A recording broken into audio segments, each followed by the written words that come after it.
Bonsoir tout le monde. Très content d'être là. Ça fait maintenant pas mal d'années qu'on vient vous voir. À chaque fois, on se sent vraiment accueilli, donc on a envie de revenir. Voilà. Et puis, cette année, on avait envie de vous montrer des œuvres de Florence Peteta, qui est à côté de moi, parce qu'on a pas mal d'œuvres, surtout dans la collection de l'Artothèque, depuis, je crois, 2006, il me semble, si je me souviens bien, que des peintures sur papier et des dessins, peut-être même à l'époque, ont été achetés. Du coup, par exemple, ce grand dessin a été acquis l'année dernière, il y a 2 ans, l'année dernière, et c'est la première fois qu'il est présenté, puisque on a acheté le dessin, mais il n'était pas encadré, donc il a fallu le faire encadrer, etc. Enfin, et du coup, ça permet de voir que c'est quand même pas mal, une fois que c'est dans son cadre, voilà. Et donc, on avait envie, parce que aussi, les distances sont pas très grandes, que Florence puisse venir un petit peu avec nous, nous parler un peu de ce qu'elle a fait, puis ce qu'elle fait en ce moment, enfin, etc. Mais bon, c'est vrai que quand elle travaille pas de manière aussi précise, peut-être que ça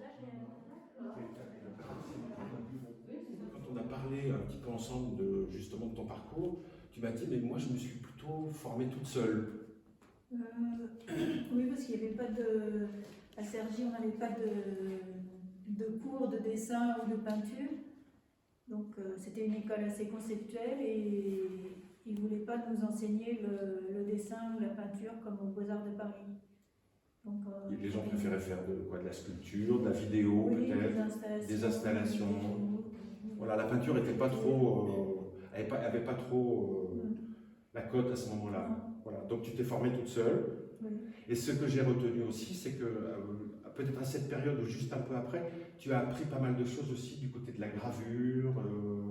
Oui, plus tard, quand j'étais à Marseille, j'ai fait une résidence en gravure.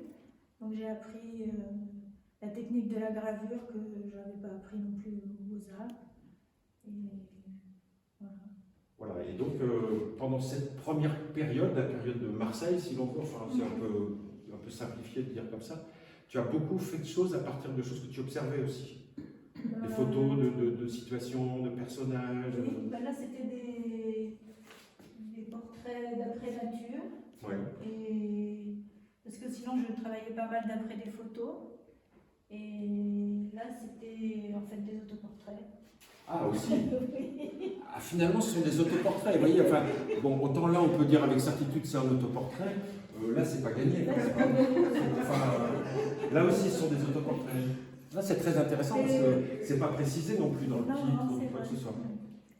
Oui, je mets jamais de titre pratiquement. Oui. Mais en fait, parce que c'est vrai que c'est soi-même, on est un modèle très pratique. Ah, oui. On est toujours sous la main. Sous la main. Voilà. On se regarde dans un miroir. Voilà, on a de quoi dessiner. Ah oui. Même si c'est pas ressemblant, en fait, c'est pas tellement important finalement. Oui, parce que là, pour le coup, enfin, moi, ce que je trouve frappant, et c'est ce que j'ai voulu d'ailleurs un peu mettre en avant dans le petit texte que j'ai écrit, c'est que ce qui est assez frappant dans les trois œuvres là, sur papier, c'est qu'au fond, on a vraiment le sentiment qu'il y a un cadrage, hein, que la figure, elle est vraiment, parfois elle est coupée, ou elle est pas exactement centrée pour le petit qui est à droite, là, elle est un petit peu décalée. Ici, c'est alors carrément, voilà, il n'y a que les jambes, pas tous les pieds. Enfin, donc ça fait aussi beaucoup penser à la photo, comme manière de découper finalement dans le cadre, de saisir des choses pas complètes, etc. Et ça, c'est aussi des choses qui sont assez frappantes dans toute cette façon que tu as de garder des morceaux, de pas mettre de contexte, par exemple. C'est des portraits, mais on ne sait pas où, dans quel coin, dans quel endroit, si c'est dehors, si c'est dedans. Enfin. Et donc, ça t'a fait quand même pas mal de choses comme ça. Oui, mais parce que je travaillais beaucoup d'après-photos aussi pendant un moment, enfin même encore maintenant, et j'aimais bien décadrer aussi, c'est vrai. Voilà. Mais c'était souvent aussi plus dessiné, en fait c'est jusqu'à des voyages en Inde, ça c'est juste après les voyages en Inde, où la technique a quand même beaucoup changé, et c'est beaucoup plus libre, sur des fonds, des fonds blancs, sans indice de contexte, voilà. Et ces paysages aussi, c'était des paysages faits. C'était aussi des espaces en Inde. C'était un ami que j'avais fait poser pour des photos. Enfin, lui avais demandé de faire des photos et pour ensuite faire des peintures après en rentrant. Et puis là, c'était j'avais pris aussi d'après des photos, mais j'avais choisi dans les photos des parties du paysage un peu abstraites, un peu qui m'intéressaient. Pour les rapports de couleurs, pour la densité un petit peu des lumières, etc. Et alors, ce qui est très étonnant aussi, c'est qu'on pourrait penser par rapport à la façon de travailler habituelle d'un peintre, au fond, que ça pourrait être comme des sortes d'études ou d'esquisses en vue de peut-être faire quelque chose de plus grand, ou je ne sais pas quoi. Or, en fait, quand c'est comme ça, ça reste comme ça. Ça ne va pas forcément plus loin, c'est pas préparatoire à autre chose. Et puis donc, après, ou à la fin de la période de Marseille, tu as commencé à faire aussi déjà beaucoup de paysages à Marseille. Oui, c'est après les voyages en Inde en fait que je me suis intéressée au paysage. Puisqu'avant, je peignais surtout des scènes, des choses de famille, voilà, pas mal sur la sexualité, sur la psychanalyse et tout ça. Et d'après des photos aussi. Et ensuite, c'était je me suis intéressée au paysage. Et parce que j'étais assez citadine, donc et là je me suis intéressée. J'ai trouvé que la nature là-bas était tellement extraordinaire que ça m'a. J'ai trouvé que c'était intéressant. Et je me rappelle d'une fois où tu m'as parlé aussi, donc je pense qu'à l'époque tu étais encore à Marseille, d'un moment où tu as pu aller travailler la peinture dans une maison dans la montagne. Oui, ça a été des expériences aussi qui étaient importantes. Oui.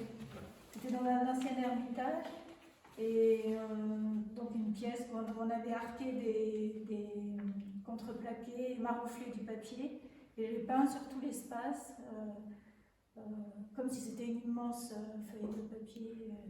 L'espace qui était à l'extérieur, j'ai peint à l'intérieur, avec des encres végétales qu'on avait fait. Ah oui, en plus, du coup, c'était vraiment une immersion dans la nature et dans le paysage et dans la peinture qui était très chouette. Je dormis aussi dedans. Ah oui, non, parce que parce qu'à un moment donné, en t'entendant, moi j'ai l'impression que de faire ça, c'était un peu comme de réaliser un rêve, quoi. Enfin, c'est-à-dire finalement d'amener l'extérieur à l'intérieur et de dormir dedans. Enfin, c'est un truc, c'est une vraie expérience. L'investissement, voilà, dans la peinture. Oui, c'est vrai que quelquefois, on est très. Comme ça, moi, je travaillais beaucoup. Là, en arrivant ici, j'ai plus tellement d'espace pour travailler, donc je travaille un peu moins, mais je suis très investie dans mon travail, donc il n'y a plus tellement de limites en fait. Entre le monde et le travail. Entre le monde et le travail, voilà. Et du coup, on peut parler peut-être de celui-ci, parce que c'est quand même un très grand format. À Marseille, je l'ai fait à Marseille, j'avais beaucoup d'espace, mais c'est un paysage, c'est un arbre de la région. De la région d'ici, tu veux dire ? Oui, parce que mes parents ont une maison dans la Vienne, donc je revenais souvent, et les paysages que j'ai peints, c'était soit près de Marseille, les environs de Marseille, soit de la Vienne, et puis en Inde avant. Et là, j'ai fait beaucoup de peintures de croquis dehors à l'encre de Chine. Donc là, c'est un peu la même technique. C'est de l'huile sur papier et une huile qui s'appelle noir de fusain. Et ça fait noir de bougie, je veux dire. Et ça fait comme du fusain un peu. C'est un peu poudreux. Et voilà, donc c'est un peu la même technique que l'encre de Chine. J'ai préservé le blanc du papier. Et voilà, il n'y a pas de reprise, il n'y a pas de. Et les gris, c'est l'huile qui est plus diluée. Et je pense effectivement, la personne m'a demandé tout à l'heure comment j'avais peint. Cette fois-ci, je n'ai pas fait de mise au carreau pour cette grande peinture. J'ai peint, je pense, avec un bâton peinture, mon pinceau au bout d'un bâton, comme ça. Oui, un peu comme Matisse, voilà, parce qu'on voit des photos comme ça où il y a Matisse qui fait ses trucs comme ça. Non, c'est vrai, c'est pas mal. Ouais, parce qu'en même temps, c'est ça, c'est que le rapport au dessin ou à la peinture, il est quand même un peu différent. Quand tu tiens un crayon, quand tu tiens un pinceau, quand tu as une perche comme ça avec un pinceau au bout, évidemment, c'est pas exactement la même manière de faire. Enfin, mais quand même, on a du recul. Mais quand même, on a du recul en même temps. Tandis que si c'est des grands formats et qu'on fait la mise au carreau, par exemple, Ben voilà, que j'utilise souvent, c'est plus abstrait, on est là, du coup on est près de la peinture oui, et on ne voit pas l'ensemble. Tandis que là, avec le bâton, ça permet d'avoir la on voit le distance. dessin. Mais c'est souvent un problème ça, et souvent on peut comprendre la manière dont fonctionnent les peintures, dans le sens où les astuces que les artistes ont trouvées pour les réaliser. Quand tu dis au... Pardon, c'est... Peut-être qu'est-ce que c'est la mise au carreau. Ah oui, c'est quoi la mise au carreau? Oui, la mise au carreau. Parce que quand on veut agrandir, faire un grand format par exemple, et qu'on a par exemple, moi je travaille d'après des photos, alors c'est une petite photo, du coup je fais je mets des carreaux, je la divise en carreaux, et je fais la même grille sur le grand format, et puis ça me fait des repères. Voilà, pour agrandir. Oui, oui, et c'est des méthodes très anciennes, bien sûr, hein, mais qui ont toujours cours. Quelquefois, les artistes veulent se simplifier la tâche. Alors, plutôt que de faire ce système d'agrandissement, ben, ils utilisent un projecteur hein, ou un traceur. Donc, ils ont leur image, et puis ben, ils les projeter. Enfin, sauf que la projection avec le traceur, c'est pas la même que la mise au carreau. Parce que l'optique d'enregistrement de la photo, par exemple, joue, mais l'optique de restitution aussi. Donc il y a des déformations, des choses comme ça. Mais ce que j'allais dire, ça me fait penser ça, l'histoire de la mise au carreau. Il y a des artistes qui ont développé des techniques comme ça pour justement ne pas voir l'ensemble de ce qu'ils faisaient.